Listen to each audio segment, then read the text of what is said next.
27 మంది ఉపాధ్యక్షులు, 69 మంది ప్రధాన కార్యదర్శులు, పీసీసీ కార్యవర్గంలో కీలక పదవుల ప్రకటన, ఓ ఎంపీ, 5 ఎమ్మెల్యేలు, 2 ఎమ్మెల్సీలకు చోటు, విధేయత, సామాజిక న్యాయానికి ప్రాధాన్యం, బడుగు వర్గాల నేతలకు 60% పదవులు, వర్కింగ్ ప్రెసిడెంట్ పోస్టులపై కొనసాగుతున్న ఉత్కంఠత. సో 4 వర్కింగ్ ప్రెసిడెంట్లు ఉంటారని చెప్పారు, కానీ ప్రస్తుతానికైతే దానిపైన ఇంకా సస్పెన్స్ కొనసాగుతుంది. మొత్తం మీద 27 మంది ఉపాధ్యక్షులు, 67 మంది ప్రధాన కార్యదర్శులు నియమించారండి. అంటే మొత్తం మీద ఓ పెద్ద జంబో టీం అనౌన్స్ చేసింది కాంగ్రెస్ పార్టీ. అంటే నిన్న ఈ మంత్రివర్గ పేర్లు వచ్చాయి కదా, ఒక 3 మంత్రివర్గంలో స్థానం కల్పించారు కదా. సో దానివల్ల మిగతా వాళ్ళు ఏంటంటే కొంత సంతృప్తిగా ఉన్నారు. అదే మాకు ఇవ్వలేదేంటి, లేకపోతే మా వర్గానికి ఇవ్వలేదో, లేకపోతే మా సామాజిక వర్గానికి ఇవ్వలేదో, లేకపోతే బీసీలకు ఇవ్వలేదు, సరిగ్గా ఎస్టీలకు అన్యాయం జరుగుతుంది, ఇట్లా చాలా గొడవలు జరుగుతున్నాయి కదా. సో వాటన్నిటినీ కాస్త కూల్ చేయడానికి, వాటన్నిటినీ కాస్త సైలెంట్ చేయడానికి ఒక్కసారిగా కాంగ్రెస్ పార్టీ ఒక భారీ జంబో టీం రిలీజ్ చేసింది. అయితే 4 వర్కింగ్ ప్రెసిడెంట్ ఉంటారు అని చెప్పి కొంతకాలంగా ఒక వార్త వస్తుంది, కానీ దాన్ని అయితే ప్రస్తుతానికి అంతగా పరిగణలో తీసుకుంటే ఏం కనపడుతుందా. సో కాంగ్రెస్ శ్రేణులు ఎంతో కాలంగా ఎదురు చూస్తున్న ప్రదేశ్ కాంగ్రెస్ కమిటీ అంటే పీసీసీ కార్యవర్గంలో కీలక పదవులు ప్రకటించారు. మొత్తం 27 మంది రాష్ట్ర కాంగ్రెస్ ఉపాధ్యక్షులను, 69 మంది ప్రధాన కార్యదర్శులను పార్టీ అధిష్టానం వెల్లడించింది. పీసీసీలో అత్యంత కీలకమైన వర్కింగ్ ప్రెసిడెంట్లు ఇంకా ప్రకటించలేదు. పదవుల భర్తీలో విధేయత, సామాజిక న్యాయానికి అత్యధిక ప్రాధాన్యత దక్కింది. క్షేత్రస్థాయిలో పార్టీ కోసం పనిచేస్తున్న వారి వివరాలను జిల్లాల వారీగా సేకరించి ఈ పదవులకు ఎంపిక చేశారు. మంత్రివర్గ విస్తరణలో మాదిరి పీసీసీలోనూ బడుగు బలహీన వర్గాలకి ప్రాధాన్యం ఇచ్చారు. మొత్తం 27 మంది ఉపాధ్యక్షుల్లో బీసీలకు 8, ఎస్సీలకు 5, ఎస్టీలకు 2, ముస్లిం మైనార్టీలకు 3 కలిపి 67% పదవులు దక్కాయి.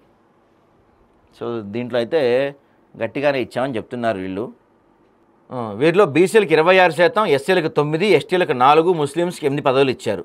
ఇక కాంగ్రెస్లో 20 ఏళ్ళుగా కొనసాగుతున్న సీనియర్ నేతలకి ఎక్కువ పదవులు ఇచ్చారంటండి. యువజన కాంగ్రెస్లో పనిచేస్తున్న వారికి చోటు దక్కడం గమనార్హం.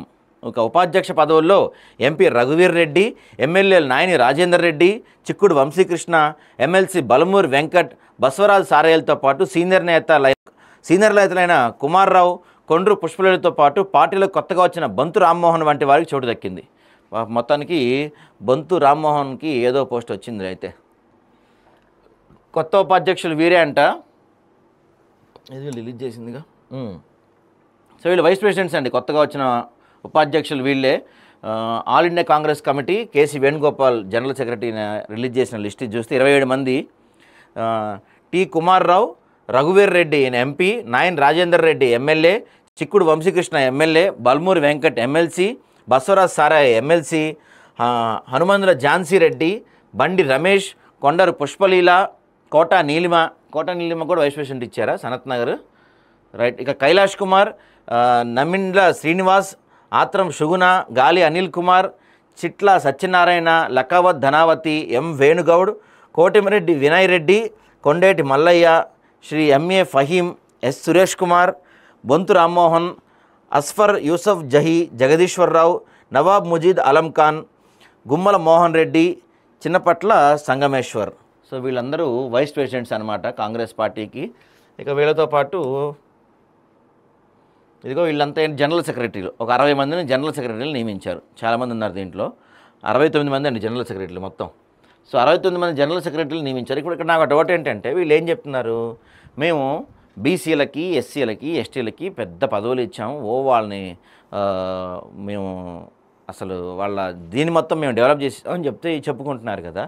నిజంగా అంత ప్రేమే ఉంటే మీ పార్టీ పదవులే బీసీ, ఎస్సీ, ఎస్టీలకి పెద్ద ఎత్తున ఇచ్చారు, కానీ మరి మంత్రి పదవులు నిన్న 3 ఇచ్చాం కదా, 3 వాళ్ళకే ఇచ్చాం కదా అంటే ఇంకో 3 కూడా వాళ్ళకే ఇవ్వాలి. చాలు, ఇప్పటికే మీ క్యాబినెట్లో ముఖ్యమంత్రి రేవంత్ రెడ్డి ఉన్నారు, ఉత్తమ్ కుమార్ రెడ్డి ఉన్నారు, పొంగులేటి శ్రీనివాసరెడ్డి ఉన్నాడు, చాలామంది ఉన్నారు కదా ఓసీలకు సంబంధించిన వాళ్ళు, 4 ఎంతమంది ఉన్నారు ఓసీలు. ఇంకా చాలు, మిగతా మొత్తం బీసీలకి, ఎస్సీ, ఎస్టీలకి ఇచ్చేసేయండి. ఇప్పుడు ఈ వైస్ ప్రెసిడెంట్లు కానీ జనరల్ సెక్రటరీ కానీ దేనికన్నా పనికి వస్తుందా ఆ పోస్టు? రూపాయి ఉపయోగం ఉంటుందా వాళ్ళకి? నేను కాంగ్రెస్ పార్టీ జనరల్ సెక్రటరీని భయం చెప్పుకోనికి తప్ప, లేకపోతే ఏదైనా కార్యక్రమాలకు వెళ్ళినప్పుడు జనరల్ సెక్రటరీని పేరేసుకోనికి తప్ప దేనికి పనికి వస్తుంది వీళ్ళకి అనేది నా క్వశ్చన్. నిజంగా మీకు ప్రేమ ఉంటే మిగతా మిగిలిన మంత్రి పదవులు ఇట్లాంటివి ఇవ్వండి.